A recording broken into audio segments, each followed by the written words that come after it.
धन्यवाद कर्मचारी साथियों, जैसे कि आपको पता है आयकर और वित्त विभाग की तरफ से एक महत्वपूर्ण परिपत्र जारी किया गया था 2/2/2026 को, जिसमें FMS 3.0 पे सभी कर्मचारियों की सर्विस डिटेल्स है वो अनिवार्य रूप से अपडेट और वेरीफाई करने के बारे में निर्देश दिए गए थे। अब अधिकांश कई लोगों ने ये अपनी सर्विस डिटेल्स अपडेट कर ली है, लेकिन कई साथी जो खास करके नए हैं या जो कम इस मामले में जानकार है उनके लिए कुछ समस्या आ रही है। तो मैं आपको एक फॉर्म बताऊंगा, वो फॉर्म आपको भर करके आपके DDO को देना है और उसके साथ में क्या क्या आपको PDF या डॉक्यूमेंट्स अपलोड करने होंगे वो भी आपको मैं बताऊंगा। तो पूरा सिस्टमेटिक आपको एक एक स्टेप बाय स्टेप पूरा बताऊंगा। हालांकि इसके संबंध में सर्विस डिटेल ऑनलाइन अपलोड कैसे करेंगे या कैसे अपडेट करेंगे उसके बारे में मैंने अलग अलग वीडियो बना रखे हैं, जिसमें मिनिस्ट्रियल की कैसे करेंगे, सबऑर्डिनेट है उनकी कैसे करेंगे, राजपत्रित अधिकारी कर्मचारी है उनकी सर्विस डिटेल कैसे अपडेट करेंगे।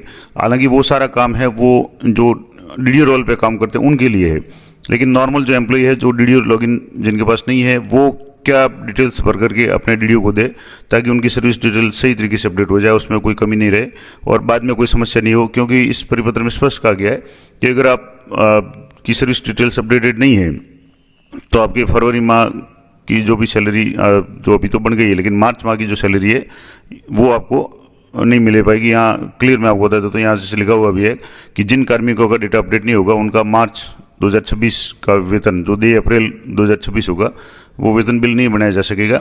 और इस बार भी जो फरवरी के वेतन बिल जो आप प्रोसेस कर रहे हैं या ट्रेजरी फॉरवर्ड कर रहे हैं उनमें भी एक एक जो गलती है वो पकड़ में आ रही है और सिस्टम है ऑटोमेटिकली गलती पकड़ रहा है। जैसे कल मैंने 1-2 बिल फॉरवर्ड किए थे, उनमें समस्या एक कर्मचारी है जिसकी आज जैसे कटौती है वो कम थी, स्लैब चेंज होगी जुलाई में, जिनका इंक्रीमेंट लग गया उसके बाद में बेसिक चेंज होने के बाद में RJS की स्लैब चेंज होगी, लेकिन वो स्लैब के अनुसार अपडेट नहीं हुई थी।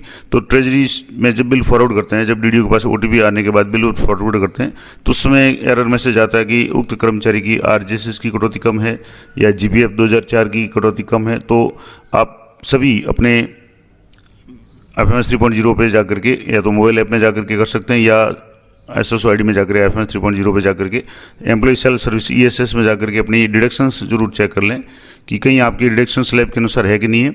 मैं आपको स्लैब भी बताऊंगा, तो उसके संबंध में अलग से एक वीडियो बनाऊंगा अगर आप कमेंट करेंगे तो आज बात करेंगे कि जो सर्विस डिटेल का फॉर्म है आपको किस तरीके से पढ़ना है। और ये अभी यानी जैसे आज 27 तारीख हो चुकी है, 1-2 दिन में मार्च महीना शुरू हो जाएगा। तो मार्च महीने में ये अनिवार्य रूप से काम करना है, क्योंकि 20 मार्च के बाद में या 22 तारीख तक सैलरी बिल प्रोसेस हो जाते हैं और अगर आपकी कमी रहती है, आपकी सर्विस डिटेल अपडेट नहीं होती है तो आपका पेमेंट है वो नहीं बनेगा। तो एक फॉर्म मैं आपको पहले तो बता देता हूँ इस तरीके का फॉर्म है, उसके बाद मैं आपको 2 फॉर्म ऐसे बताऊंगा जो आपको भरे हुए आपको शो करूंगा कि क्या क्या किस में क्या पढ़ना है, ताकि आपको एकदम क्लियर हो जाए। वीडियो थोड़ा सा लंबा जरूर होगा, लेकिन आप एक एक चीज़ मैं आपको बताने का प्रयास करूंगा ताकि आपके कहीं कोई कन्फ्यूजन नहीं रहे। तो FMS service detail updation form है।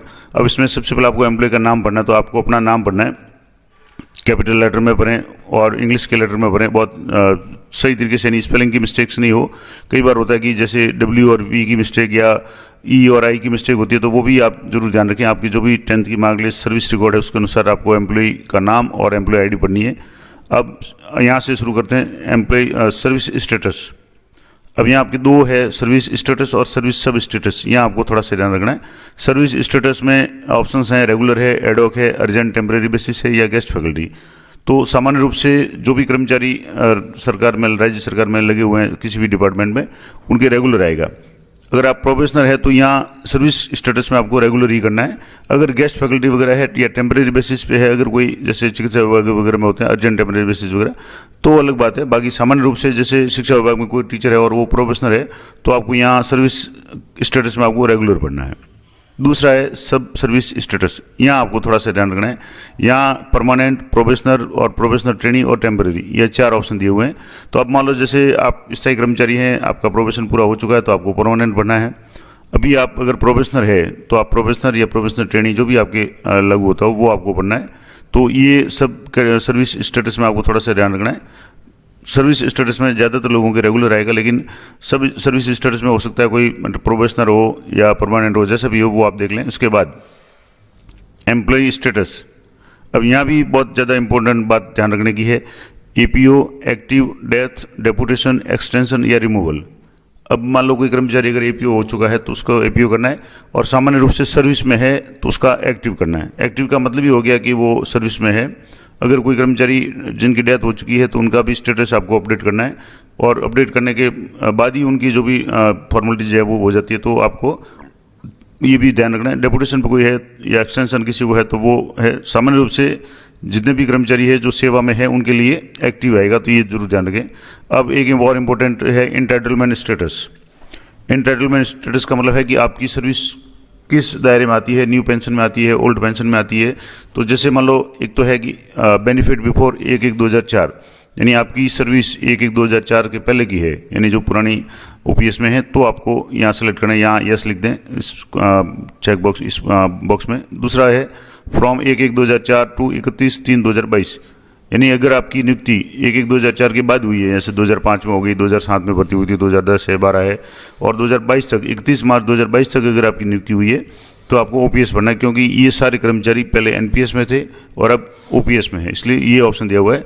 तीसरा ऑप्शन है ऑन एंड आफ्टर 1/4/2022, यानी 1/4/2022 से राजस्थान में वापस ओपीएस लागू है। अगर आपकी नियुक्ति 1 अप्रैल 2022 के बाद की है तो आपको ये सिलेक्ट करना है। ये तीनों डिटेल्स आप अच्छी तरह से चेक करके कर लें, मैंने आपको क्लियर कर दिया। अब है गेजेटेड नॉन गेजेटेड। तो आप अगर मान लो गेजेटेड है यानी राजपत्रित है तो आपको गेजेटेड भरना है, अगर राजपत्रित नहीं है तो आपको नॉन गेजेटेड। मान लो शिक्षा विभाग की बात करें तो जितने भी मंत्रालय कर्मचारी या शिक्षक साथी अध्यापक वरिष्ठ अध्यापक है वो नॉन गेजेटेड में आएंगे। व्याख्याता और उसके ऊपर के पद के, जैसे व्याख्याता है, वाइस प्रिंसिपल है, इसके अलावा सीबीओ या जो भी उच्च अधिकारी है वो सारे गेजेटेड में आएंगे। इस तरीके से दूसरे डिपार्टमेंट में भी आप देख लें कि आपका पोस्ट है, पद है, वो गेजेटेड है या नॉन गेजेटेड। दूसरा अगला पॉइंट है, 8वां पॉइंट है, ये ध्यान रखने वाली बात है कि एक्चुअल पोस्ट इन करंट ऑफिस, यानी इस ऑफिस में, वर्तमान ऑफिस में आपकी पोस्ट क्या है, आप किस पोस्ट पे लगे हुए हैं वो आपको देखना है। यहाँ से जैसे मान लो टीचर लगे हुए हैं, वरिष्ठ अध्यापक लगे हुए हैं, लेक्चरर लगे हुए हैं, या अन्य डिपार्टमेंट की बात करें तो आप पटवारी, ग्राम सेवक, या जो भी आपका पद है वो एक्चुअल पोस्ट इन करंट ऑफिस, यानी उस ऑफिस में आपका वर्तमान वास्तविक पद क्या है वो भरना है। अगला है सर्विस कोटा। अब सर्विस कोटे का मतलब है कि आप किस कैटेगरी में आपकी सर्विस है वो लगी है। मान लो जैसे कोई लागू नहीं होता तो आप नॉर्मल कर दें, मान लो महिला है तो वीडो कोटे में है तो वीडो कर लें, अगर मान लो डाइवर्सी है या कोई दिव्यांग है, कोई खेल कोटे में है तो वो प्लेयर वाला कर दें। तो इसमें 3-4 ऑप्शन अलग अलग आते हैं, तो आपका सिलेक्शन यानी आपकी सर्विस किस कोटे में लगी है, अगर कोई है तो ठीक है, नहीं तो आप NA कर दें यानी नॉट एप्लीकेबल कर दें। उसके बाद में अपॉइंटमेंट ऑर्डर नंबर, यानी आपका नियुक्ति आदेश का नंबर, यानी आपकी नियुक्ति कब हुई है वो आदेश आपको डालना है, और ये आप जो फर्स्ट ज्वाइनिंग वगैरह है वो आप डाल दें। उसके अलावा अपॉइंटमेंट ऑर्डर डेट, यानी जो नियुक्ति आदेश जारी हुआ था वो किस तारीख को हुआ था, तो आदेश की तारीख और आदेश का नंबर। इसके बाद में ज्वाइनिंग डेट, यानी आपने कब ज्वाइन किया, तो यहाँ ज्वाइनिंग का मतलब हो गया कि आपकी जो पहली सर्विस है, फर्स्ट ज्वाइनिंग है, वो आप यहाँ डाल दें। अब दूसरा इसमें डेट है, क्योंकि ये आप पहली ज्वाइनिंग डालेंगे, और यहाँ दूसरी एक डेट और आ रही है, date of present designation. Present designation का मतलब हो गया कि वर्तमान पद की तारीख। अब यहाँ जैसे मान लो कोई कर्मचारी है, जैसे मैं बात करूँ कि मान लो कोई 2005 में लगा हुआ है तो ज्वाइनिंग डेट तो उसकी 2005 की आ जाएगी, मार्च 5 की या जो भी है। लेकिन प्रेजेंट डेजिग्नेशन में अब जैसे मान लो कोई उस समय लगा वो व्याख्याता टीचर था, फिर प्रमोशन हो गया, वरिष्ठ अध्यापक है, या मान लो व्याख्याता है, या जिस भी पद पे है, तो वर्तमान पद पे प्रेजेंट डेजिग्नेशन का मतलब हो गया वर्तमान में आप जिस पद पे हैं वो डेट है वो कौन सी है। अब कई लोगों की जिनका प्रमोशन हुआ है, पद चेंज हुआ है, उनके तो दोनों डेट चेंज आएगी। लेकिन मान लो कोई तृतीय श्रेणी अध्यापक है और जिनकी ज्वाइनिंग भी मान लो 2005 में हुई थी, अभी भी वो तृतीय श्रेणी अध्यापक है, तो ज्वाइनिंग डेट भी वही आएगी, और डेट ऑफ प्रेजेंट डेजिग्नेशन यानी वर्तमान पद पे कब लगे वो भी सेम ही आएगी, क्योंकि उनका पद चेंज नहीं हुआ है। अगर पद चेंज हुआ है यानी पोस्ट आपकी चेंज हुई है, आपका प्रमोशन वगैरह हुआ किसी भी तरीके से, अगर आपका पद चेंज हुआ है तो आपको वर्तमान जो भी पद है उसकी तारीख लिखनी है। उसके बाद में पेरेंट डिपार्टमेंट, तो आपका मूल पैतृक विभाग क्या है, जैसे एजुकेशन की बात करें तो सेकेंडरी एजुकेशन डिपार्टमेंट या एजुकेशन डिपार्टमेंट, एलिमेंट्री एजुकेशन। अब ये तो हो गया आपका मूल विभाग। अब है करंट डिपार्टमेंट। अब मान लो जो सेम डिपार्टमेंट में है, जिनकी नियुक्ति जैसे शिक्षक के रूप में लगी है और शिक्षक ही है तो उनका सेम आएगा। अब मान लो कोई पहले किसी विभाग में थे और अब दूसरे विभाग में है, तो करंट विभाग में, यानी जैसे दूसरे विभाग में कई बार लोग जाते हैं, तो करंट डिपार्टमेंट आपका कौन सा है, वर्तमान डिपार्टमेंट वो बनना है। अगला है डेजिग्नेशन ऑफ अपॉइंटिंग अथॉरिटी। अब यहाँ कई लोग कन्फ्यूज होते हैं, तो सीधा सा बता दूं, डेजिग्नेशन का मतलब हो गया पद, अपॉइंटिंग अथॉरिटी का मतलब आपकी नियुक्ति किसने दी है। यहाँ कई लोगों ने गलतियाँ की है, मैं आपको 2 फॉर्म भी बता दूंगा। तो आपके जो नियुक्ति अधिकारी है उसका पद, क्या होगा। अब जैसे मान लो आप तृतीय श्रेणी अध्यापक है तो आपकी नियुक्ति डीओ के द्वारा हो सकती है, या बीडीओ ने आदेश जारी किए हो तो वो आपको पढ़ना है। मान लो अगर वरिष्ठ अध्यापक है तो जेडी के द्वारा आदेश होते हैं, व्याख्याता या प्रिंसिपल वगैरह है तो उनके आदेश है वो डायरेक्टर महोदय के द्वारा होते हैं। तो जैसे भी है, अगर आपके दूसरे डिपार्टमेंट में है तो आपकी नियुक्ति अधिकारी कौन है, यानी डेजिग्नेशन ऑफ अपॉइंटिंग अथॉरिटी, यानी आपको किसने अपॉइंट किया है उसका पद आपको यहाँ पढ़ना है। अगला है 17 नंबर का कॉलम है designation at the time of first appointment. पहली पोस्टिंग के समय आपका पद क्या था, यानी पहली पोस्टिंग के मतलब जैसे मैंने आपको बताया कि मान लो कोई शिक्षक तृतीय श्रेणी लगा और उसके बाद में व्याख्याता हो गया, तो पहली पोस्टिंग में आपका पद कौन सा था तो टीचर लिख दें। और यहाँ जैसे था कि डेट ऑफ प्रेजेंट डेजिग्नेशन, वर्तमान में कौन सा पद है तो यहाँ जैसे लेक्चरर आ जाएगा। लेकिन फर्स्ट टाइम आप क्या लगे थे, किस पद पे लगे थे, वो आपका designation at the time of first appointment, पहली नियुक्ति के समय आपका पद क्या था वो पढ़ना है। अगला है पोस्ट डेजिग्नेशन इन करंट ऑफिस, यानी वर्तमान ऑफिस में आपका क्या पोस्ट है, किस पोस्ट पे आप कार्यरत हैं। पोस्ट डेजिग्नेशन यानी किस पद पे आप कार्यरत है वर्तमान में या वर्तमान ऑफिस में, तो वो कई लोगों की चेंज भी हो सकता है, कई लोगों की सेम ही हो। फिर है सुपरएन्यूएशन डेट, यानी आपकी सेवानिवृत्ति की अधिवार्षिक की तारीख। तो सीधी सी बात है, आपकी जो भी डेट ऑफ बर्थ है उसमें 60 जोड़ दें और उस महीने के अंत की तारीख, जैसे मान लो आपकी डेट ऑफ बर्थ 15/7/1978 है तो 15/7 की जगह मान लो जैसे रिटर्न में हो जाएगा 31/7 यानी जुलाई का अंतिम दिन, और 78 है तो उसको 60 जोड़ेंगे तो 38 हो जाएगा। तो इस तरीके से आपकी जो भी डेट है रिटायरमेंट की तारीख, अधिवार्षिक की तारीख, वो आपको पढ़नी है। अब है ज्वाइनिंग टाइम, आपने ज्वाइनिंग कब की, फोरनून या आफ्टरनून, यानी मध्याह्न पूर्व की या मध्याह्न पश्चात, तो वो आपको पढ़ना है। अब और एक इम्पोर्टेंट बात की date of joining regular service. अब रेगुलर सर्विस में सामान्य रूप से देखा जाए तो जो आपका स्थायीकरण हुआ है उस डेट को आपको पढ़ना है, क्योंकि उस दिन से आपको रेगुलर माना गया, उससे पहले आप प्रोबेशनर थे। तो ये आप जो भी आपकी स्थायीकरण की तारीख है वो पढ़ दें। उसके बाद में joining date of joining present DDO. अब यहाँ भी कई लोगों के सेम हो सकता है, कई लोगों के डिफरेंस होगा और ज़्यादातर लोगों के इसमें अंतर आएगा। कारण ये होगा जैसे फर्स्ट नियुक्ति मान लो आप किसी विद्यालय में थे और उसका आपका ट्रांसफ़र हो गया तो आपकी जो भी आईडी वगैरह है वो दूसरे डीडीओ के पास पहुँच जाएगी। तो वर्तमान में जो भी डीडीओ आपके हैं उनकी वहाँ आप कब आए, यानी उस कार्यालय में आप कब आए। मान लो जैसे पहले वरिष्ठ अध्यापक थे, किसी और विद्यालय में थे, आपका ट्रांसफ़र हो गया तो आपका डीडीओ चेंज हो गया, तो अभी आप जैसे व्याख्याता है तो वर्तमान में आपका डीडीओ कौन है, उस पर आप कब आए, या आपकी आईडी कब ट्रांसफ़र हुई, या उस कार्यालय में आप कब आए, वो डेट आपको पढ़नी है।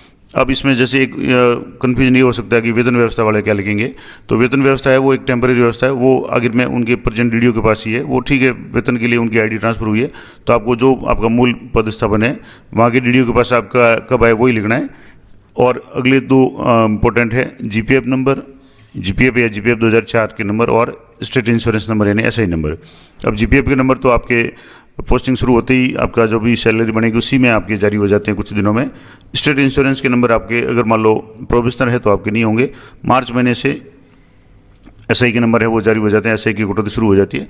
तो आपको ये देखने, अब ये दोनों आपको जब आप अपनी एम्प्लॉय सर्विस डिटेल्स खोलेंगे तब आपको मिलेंगे, और उसमें भी एक ऑप्शन है फैच डाटा। अगर आपके नहीं जीपीएफ नंबर शो नहीं हो रहे हैं तो आप फैच फ्रॉम एसआईपीएफ पोर्टल से करेंगे तो आपके जीपीएफ और एसआई के नंबर है वो शो हो जाएंगे।